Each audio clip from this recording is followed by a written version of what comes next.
morning. Is it morning already? It still looks so dark back there. Well, the morning starts in the dark. That's true. Especially for the way they tell time in the Bible. Oh, well, they start in the evening with the day. Yeah. Or the night comes first. We just start at midnight, which is really even weirder. Yeah. But all right. We are finally out of Job. Done with that one. So yeah, now we're going to be like a year and a half. Psalms for forever.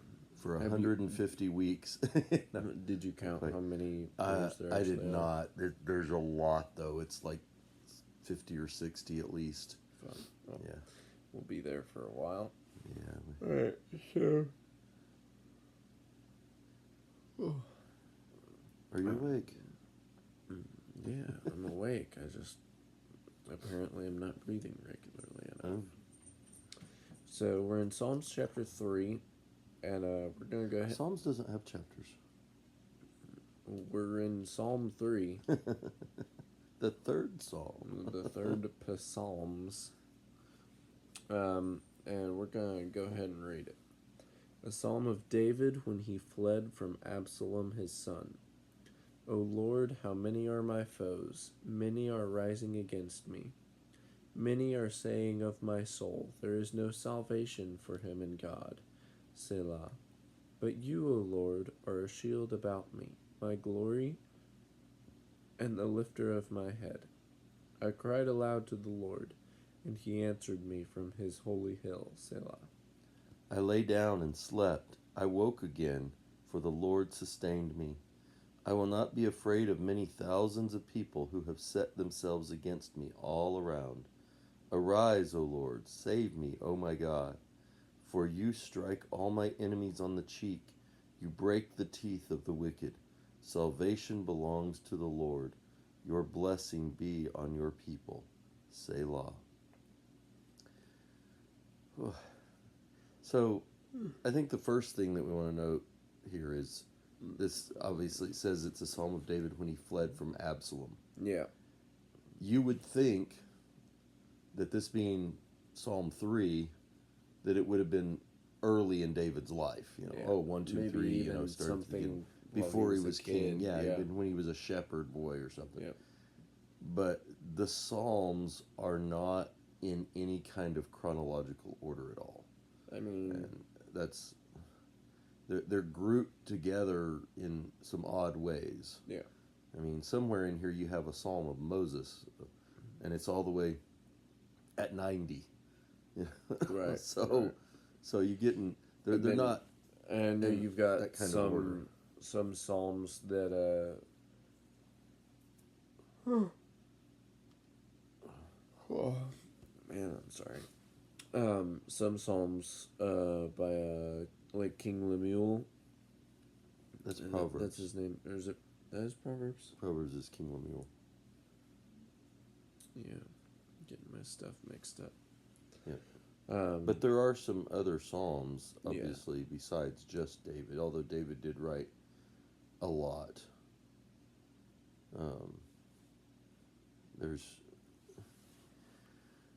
There are different estimates of how many of them are David's and how many are somebody else. Some of the different musicians and things wrote them at different times. Some of the priestly folks wrote them as well. So it's hard to know for sure. This one though, does lay itself out as being one that David wrote. Right. It's always so nice when they're clear like that. It's like, David wrote this one. Hi. But, kind of like in the New Testament when Paul, an apostle. Oh, yeah, we know. Yeah. Right. I think it's interesting. First of all, this is an interesting way to style a prayer because it is also a song. Yeah. So this is really because this is the first one in Psalms. This is the first one of those. Yeah, we're really done. Yeah, it's a singing a prayer. Yeah. And I remember when I was college age or whatever, and and people say big argument, and one of the big arguments was you can't do two acts of worship at the same time. I guess David didn't know that. Yep. He didn't know that you couldn't sing and pray at the same time and sing a prayer. He was in the Old Testament, so that didn't apply to him. I guess. That's only a rule that we have to follow as New Testament Christians. Christians. I've tried to see where the verse in the New Testament that says you can't do two acts of worship at the same time is. In fact, quite the opposite. The Bible indicates that we are to do two acts of worship. One of the things that obviously is considered worship is teaching the commandments of God. Because Jesus says, in vain they worship me, teaching as commandments the teachings of men, the doctrines of men. So if teaching the doctrines of men is false worship, then teaching the doctrines of God would be true worship. Right.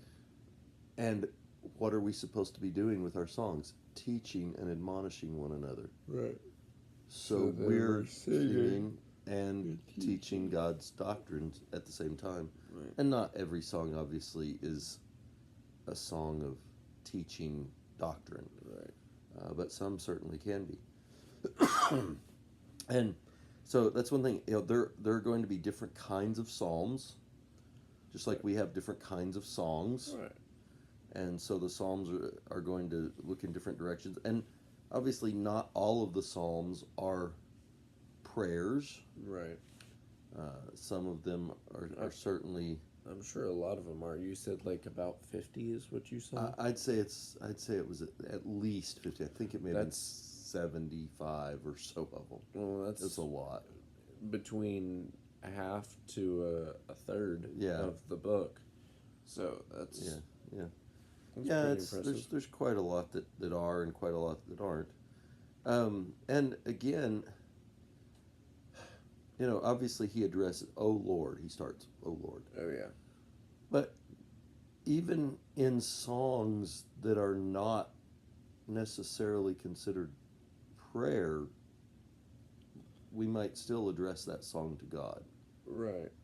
So there's praise and adoration that are in song that are addressed to the Lord, but are not necessarily part of a prayer. And that's where, again, because it's almost like you're not talking to him; you're just talking about him. How great, about how great he is. And I don't know. I think it may be difficult to kind of draw a line there sometimes. Yeah. Because I think there could be some crossover. Why don't we just do every chapter of Psalm? We skipped 2 already. We got to go back. Sorry, we're going back to chapter. But no. But there are obviously some that are not even. Like Psalm 1. Psalm 1 is a song directed toward other people. Right. To tell them how they should live as a righteous person to be blessed by God. Very much focused on like a teaching sort of thing. And that's, we're again, teaching and admonishing one another in song is something we do in the New Testament. Well, they did in the Old Testament too. Right. And so we can certainly see Psalm 2 also, talking about God to other people. He who sits in the heavens laughs. The Lord holds them in derision. He's not talking to God, but he is talking about God. Now, therefore, O kings, be wise, be warned, O rulers of the earth. So he's telling he's talking to other kings and telling them how they need to have respect and fear for God. Right. So that so obviously not every psalm is going to be addressed to God. Yeah. And I guess we could probably everyone that is actually addressed to God has some element of a prayer nature to it. Yeah, in some way. And like you said, it's just kind of difficult drawing the line sometimes. Yeah. And I think it's going to be kind of difficult for us to talk about some of these because there are also songs, and a lot of times that overshadows the prayer aspects to them. Right, because you get poetic wording and things. And like I was looking through here, and one of the main things that I was going to talk about is verse 3. But you, O Lord, are a shield about me, my glory and the lifter of my head. I was going to mention how that's still a song we sing today, that line. Okay. I And don't remember that. I don't remember singing that. What's that? thou, Lord, art a shield about me. Right. Yep, that's one of my favorites, honestly. I have not heard that song in a while. Yep. I think We don't sing that one much. one of the only Right. one. I think I'm one of the only people in this area that leads it. I haven't heard anybody else Yeah, lead it. because well, you learned that somewhere else. Yeah. That's one thing about songs. They're very regional. I learned a lot of songs in Colorado growing up. That then when we moved to the southeast, nobody knew those songs. Yeah. And they knew songs, and I was like, "Where? I've never heard this song before." Yeah. And that's I think that's going to be tricky for us for the next few weeks because here we are still talking about songs, but But we're not. This isn't a that's not song. why we're here. This Exactly. isn't song lessons. So Although that would be a good one to do too. Songs in the Bible. well we I thought you meant like singing lessons. I was like, we Oh, need somebody no. that actually knew how to sing. No, I definitely do not. No, me and singing lessons. I tried taking singing lessons. That it didn't work out well. Yeah. My teachers pulled their hair out. They they may have died young. It may have taken years off their life having to listen to me sing. Trying, I remember the guy that was teaching me singing, trying to figure out how I was doing some of the things I was doing, because I was leading a song in 4/4 time with 3/4 hand motions, and I was on beat. Well, I mean, 3 and 4. I mean, they both can go into 12 evenly. Right. But anyway, so thinking about this psalm in the context of a prayer, a few things jump out to me here, actually. First of all, in verse 2, he is telling God what other people are saying about him. Yeah. Now, we don't even know, and for that matter, I'm fairly certain, people aren't actually saying this about him. I think that's Maybe. possibly a fair statement. I don't know. Maybe. I mean, But we don't know what they were saying. what I think is interesting there is just that. I mean, they're not saying it right that moment. Right. But what I think is interesting there is whenever something comes up, when people are, you know what they say, actions speak louder than words. When someone's actions are showing what they would be saying, then like you can bring that to God, and the fact that you can. I know we speak so often to God on behalf of other people as Christians that I think sometimes we kind of forget we can also do the opposite, and we can say, hey God, this person has been treating me this way, they've been saying these things. Yeah, we talk to other people about God. Why can't we talk to God about other people? Yeah, exactly. And just there's that idea of, well, I think sometimes that's what we need. We need to talk to God about the ways that we feel like people are mistreating us, yeah, or saying things about us that are hurtful or whatever.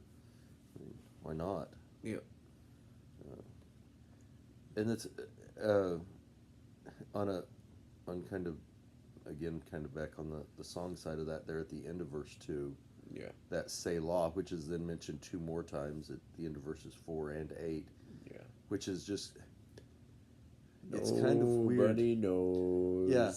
Nobody knows what that word is all throughout the Psalms, and nobody knows for sure what it really means. They assume that it must have been some sort of, and I even know people who named their kids Selah. Right. And it's like, wait, but you don't even know what that means. Like, but some people believe that it's obviously some sort of a musical reference, a musical direction for those who are singing and or playing, because remember these songs in the Old Testament, many of them in the Psalms were played with instruments, harps, or various different things too. So some sort of musical direction, either about how you're supposed to sing it.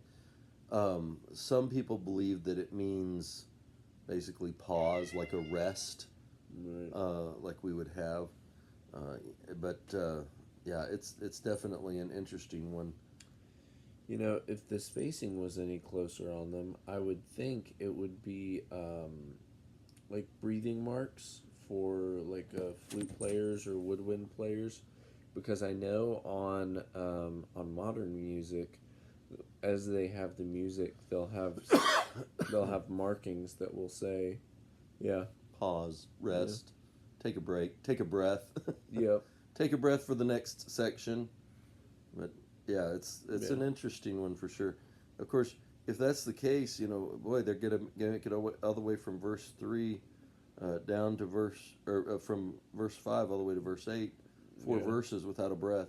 And it's interesting too that they're not in some of the psalms at all. yeah. So Well, I mean, some of our songs don't have, don't like, have you'll rest. breathe, but they won't They don't have have any rest rest marks. Yeah, notations. yeah, Yeah. And I think it's interesting if we think of those as breaks. Look at where they're put. They're put right there where he says, "They're saying of my soul, there's no salvation for him in God." Pause. Let people kind of yeah. let that sink in. But And then he continues on, starting with "but" right there. And then the next one is, "I cried aloud to the Lord, and he answered me from his holy hill." Pause.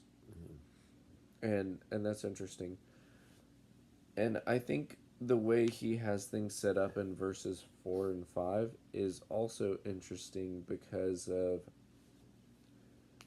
the way he is talking about what God is doing for him while praying to God. yeah, Like the phrasing there is, which of course this is also a song, and that's and also gonna, poetic. so it's gonna make the phrasing interesting. Um, But we also think, like, I think in a prayer, I wouldn't say, I lay down and I went to sleep. I woke and the Lord sustained me. I would say, Yeah. God, thank you for letting me rest. Thank you for giving me energy and building me up for the next day. And so interesting to see some of the phrasing it's differences. And I'm sure some of it's that's also a language yeah, difference. and I think some of it too is the song aspect. That I think some of it is, sometimes in several of the psalms I've seen this where it changes from I'm talking to God, Yeah.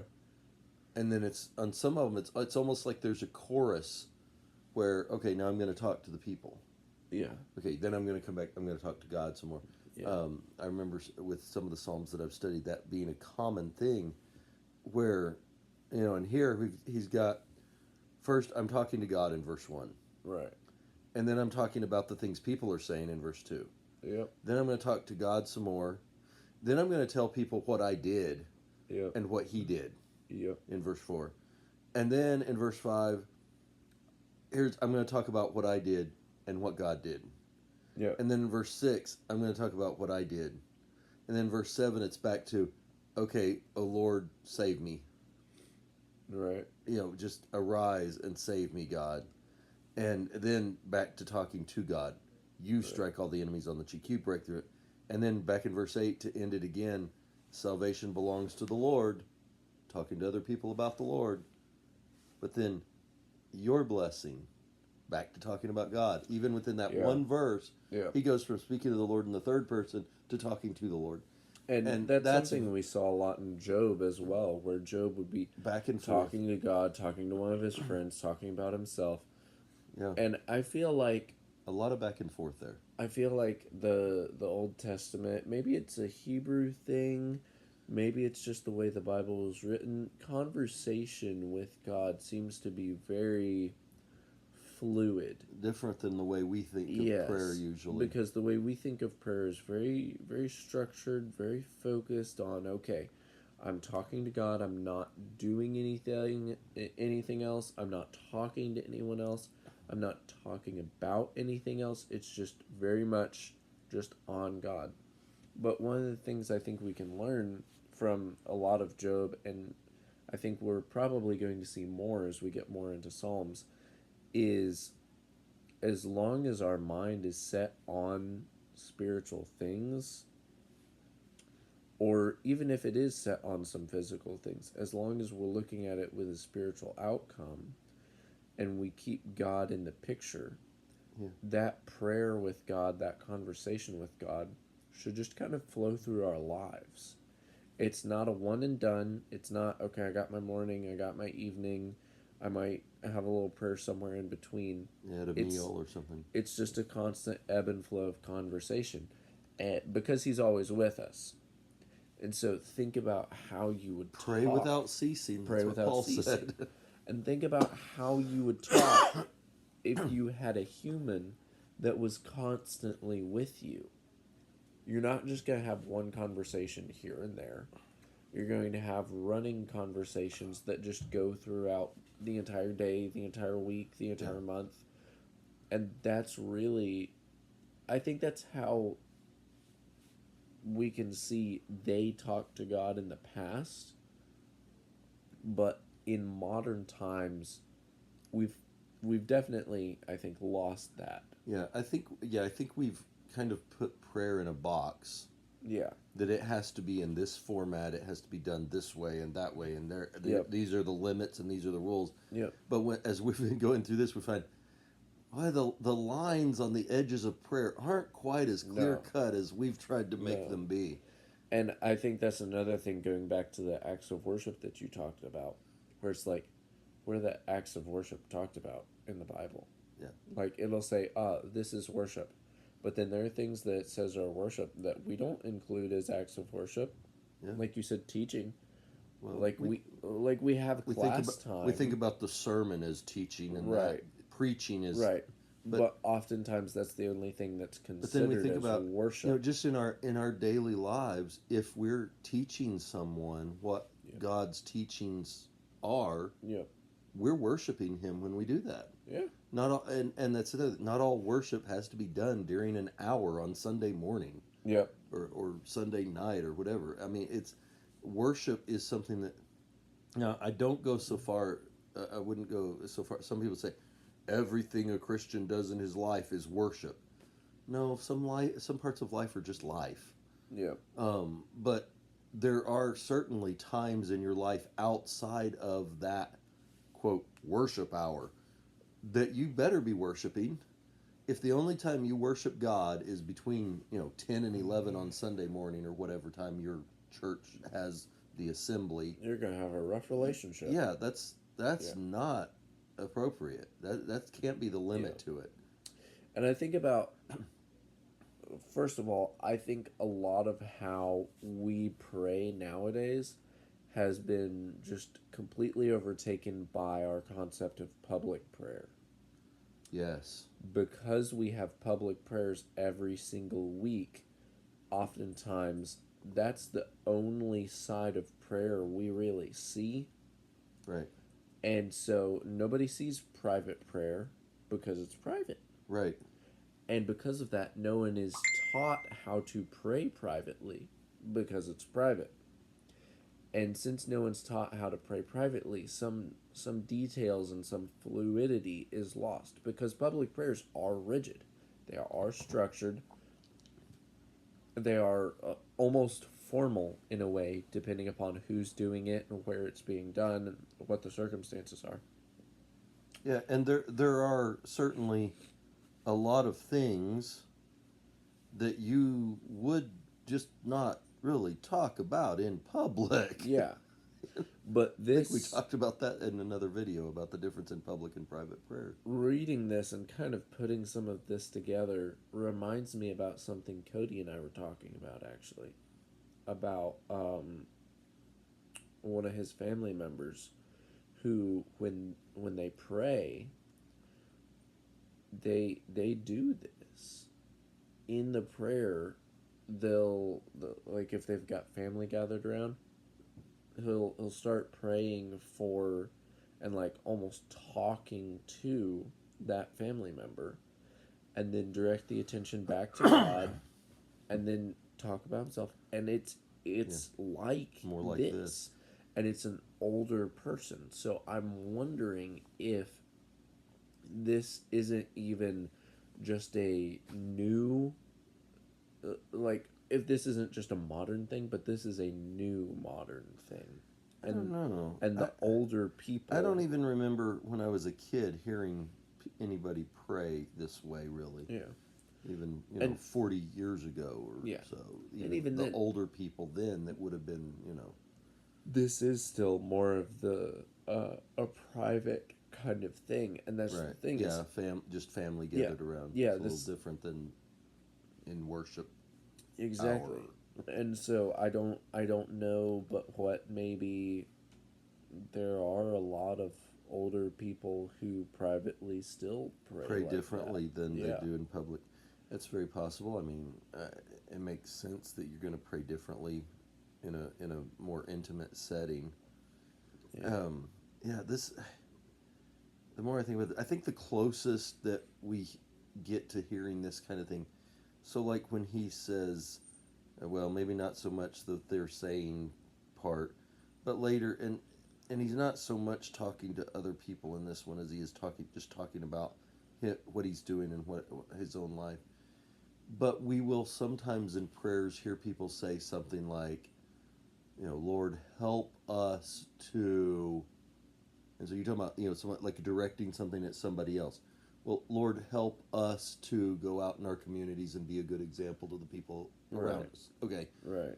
So there we're really talking to the people that are Yeah. hearing us praying Yeah. about, hey, you know what? We need to be going out in our communities and being a good example. Right. We need to be good Christians. And but we're couching it in terms of, Lord, help us do this. Right. So it's not just directly, like he was It in. feels like less of an attack. Yeah. Yeah. It feels less directed at other people and just, And we want God's help doing these things that we know and we ought to be doing. that's good because you're asking for God's help while still kind of teaching and encouraging the people that are around Right. you to help them recognize, hey, this is something we need to be doing. That's Going to help us something do in it. all of our talk about prayer. We've never talked about this aspect, and I've never heard anybody really deal with this aspect of, because we talk about praise or adoration. We Right. talk about thanksgiving. Right. We talked about confession Right. of sin, and we talked about asking or supplication or whatever, however you want to word that one. Right.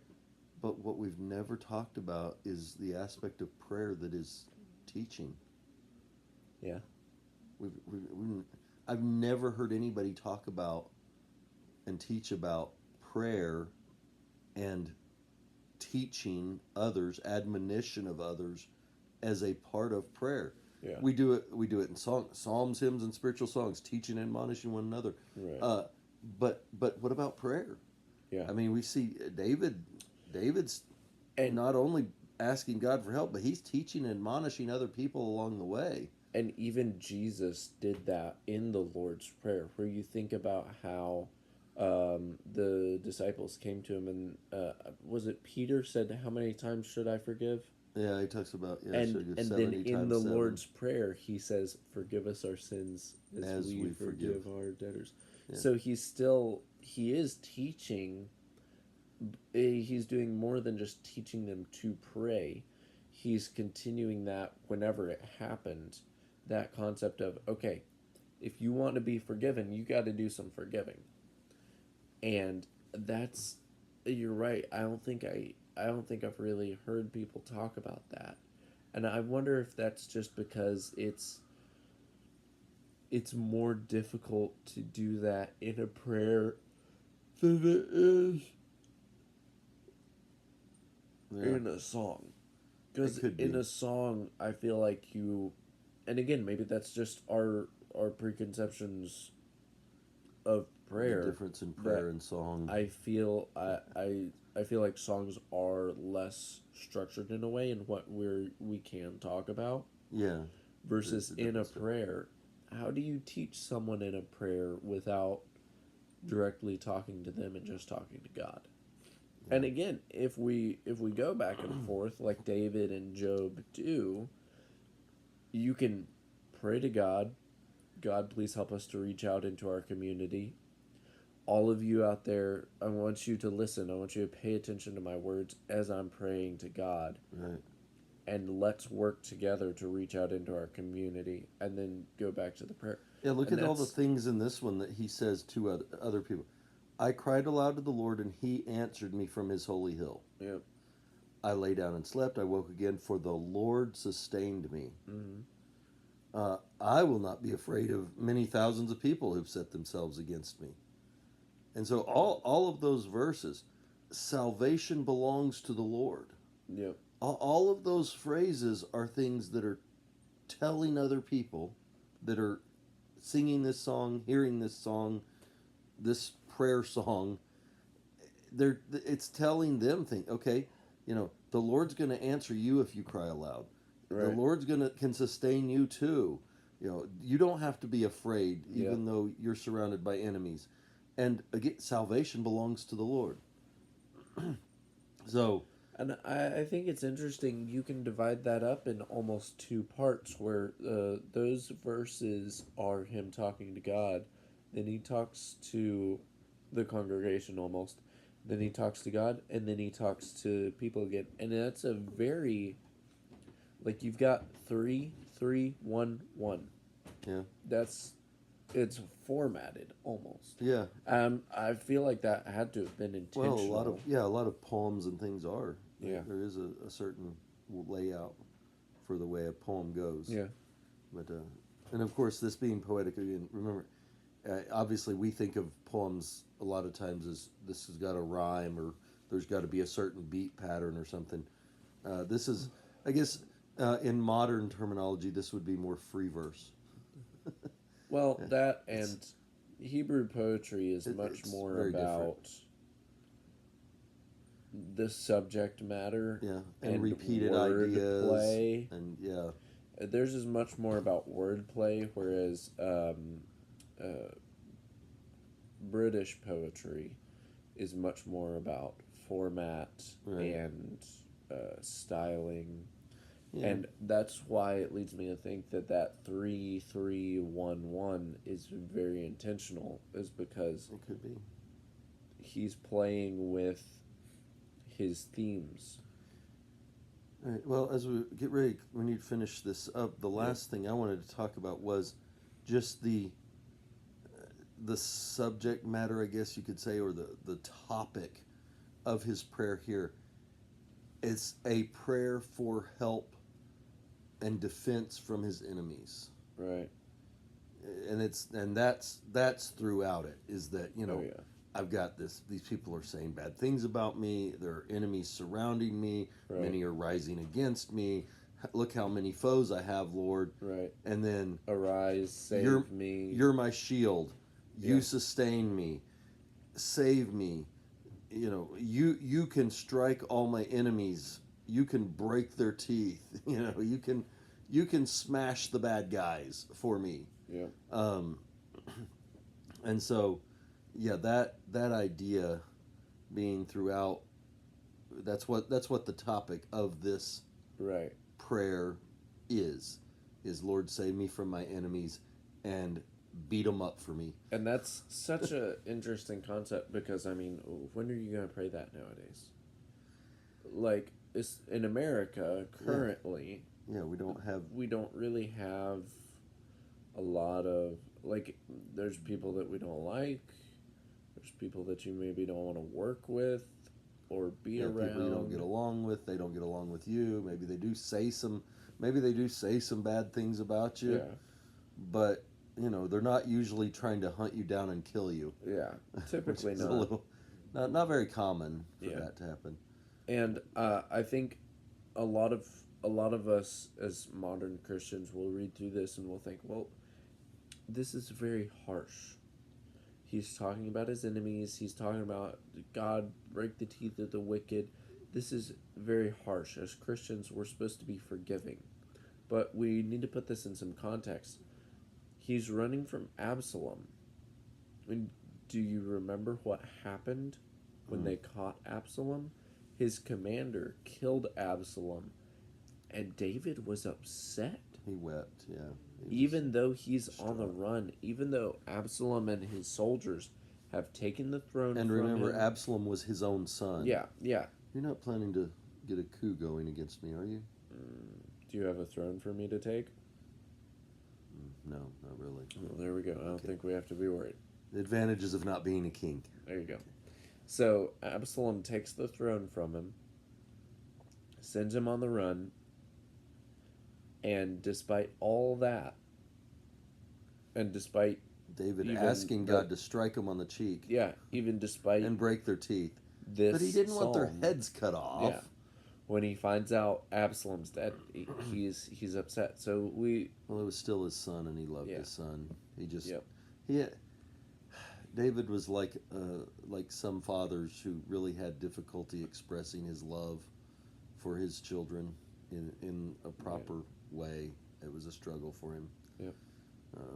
And unfortunately, that caused him a lot of pain in his life. Oh yeah. In this case, he kind of brought this on himself to some degree by the way he had treated Absalom. Well, All the way back to Tamar and Amnon. I mean, it really goes back to there. When you have 1,000 kids. He didn't have that many. He's not Solomon. Yeah. I wonder how many kids Solomon actually had. He He did have, I don't know, what did he have? Maybe 10 or 15? I forget. I haven't counted those in a while. We were reading through Luke chapter 3, I think, yesterday, where it has the genealogy of Jesus. And I was pointing out to Maddie, look, David is in here, Boaz is in here, different Old Testament stories. And as I was looking through that, I realized the son of David that is in Solomon. Jesus's Not it Solomon. wasn't any of the ones that I had noticed before. I forget, is it Nathan? It's Nathan. Yeah. And I thought that was interesting that he named one of his sons, I'm assuming, after the prophet Nathan. Because I feel like that couldn't have been that common of a name back then. I've always wondered about that. I've often wondered if Nathan the prophet was his son. I don't know. I mean, I've wondered that. I'm like, I wonder if that Nathan that comes to him with this message, I wonder if that was actually his son. I don't know. I mean, yeah, that'd be interesting. But yeah, I don't know. I'd have to look at that a little bit deeper. But I suppose prophet has nothing to do with family connection. No, I mean, different people were prophets. I mean, from various walks of life. And it would make sense if the guy's going to be in Jesus's line. For him to be a prophet. For him to be a prophet. Yeah, I don't know. I mean, no evidence of that. No Just way, wonder. no way of knowing. Just wonder. That's interesting. Yeah. So we're gonna keep going through Psalms, and we're going. I think we're actually. I think like Psalm 4, 5, 6, and 7. All. Yeah. I mean, I think. Yeah, because I think they're. I think it said. I think it's like 3 through 7, and then there's a little break, and then there's some. Another little cluster, and then another break and a little cluster. I mean, it's like that. So we're going to go through them, and we're going to try and keep focused on the prayers and not necessarily the song aspects. But since this was the first one, we did want to talk a little bit about that connection. Which is almost a shame, because this one, as a prayer, really interesting, and I hope we did it justice. Well, I doubt we ever do any of these prayers justice. I mean, yeah. But we do the best we can do, hopefully. How can you give any of God's word due diligence? Just have to do the best we can and open people's eyes, hopefully, to some things about prayer that they haven't thought about. Yeah, that we haven't thought about. Yeah. Sometimes as we stay through it, like, wow, I never this. I guarantee you, this prayer study has been just as eye-opening and beneficial for us Maybe Yeah. I don't know. I can't say more so, but just as much as it is for you, I'm sure. Yeah. But I feel like you almost always get more out of studying and then teaching than you do from just listening. Yeah. because you got to kind of dig into it a little bit yourself, and sometimes it's hard to share that Right. because like you're just starting to see some of those things, and then you've got to figure out how to explain it to someone else, Right. So you have to. and it doesn't always come across well. No. No. Yeah. All right. Thank Well, you for thank you for being here. listening and being here. Yeah, and we'll plug on through Psalms and look at more and more Yep. prayers through Psalms. We'll be here for another year and a half, Yeah. just in Psalms. Yeah. We'll see if we figure something out. We might, it's 5 books. We might want to split it up Split by it book. up into the books. Just an idea, but we'll figure something out. All right. We'll See see y'all you next time. Bye.